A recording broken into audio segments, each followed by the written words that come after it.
Hello guys, আসসালামু আলাইকুম। সবাই কেমন আছো? আশা করি ভালো আছো। আমিও তোমাদের দোয়ায় ভালো আছি। আজকে আমি চাপা শুটকি দিয়ে আর কুমড়ো পাতা দিয়ে একটা বড়া রেসিপি করব। তার জন্য গাছ থেকে কুমড়ো পাতাগুলো পেড়ে নিচ্ছি। একদম জালি দেখে পাতাগুলো পেড়ে নিচ্ছি। এই চাপা শুটকিগুলো আমার মা পাঠিয়েছিল আমার জন্য, আমি খুব খেতে পছন্দ করি। এই দেখো, আমি পাতাগুলো পেড়ে নিচ্ছি।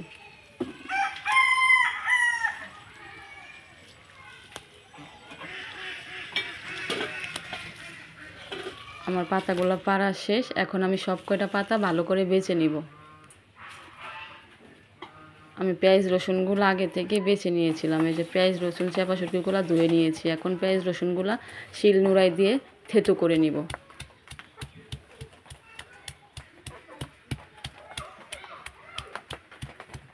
এই যে আমি থেতো করে নিয়েছি পেঁয়াজ রসুনগুলো। এখন চাপা শুটকিগুলো শিল নোড়ায় দিয়ে থেতো করে নিব।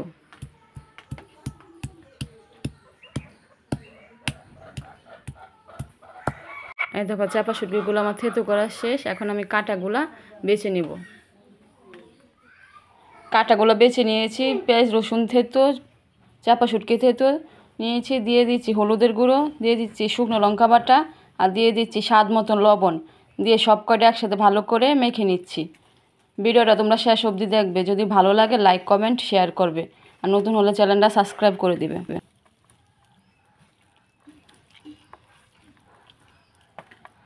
সব কয়টা আমি ভালো করে মিশিয়ে নিয়েছি। এখন ধুয়ে রাখা কুমড়ো পাতার ভিতরে আমি চাপা শুটকির পুরটা ভরে দিব।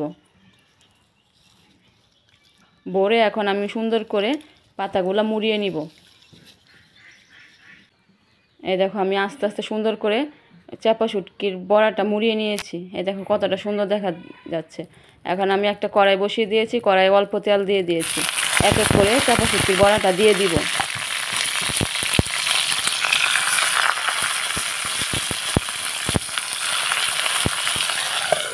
একের জন্য চাপা দিয়ে রাখবো।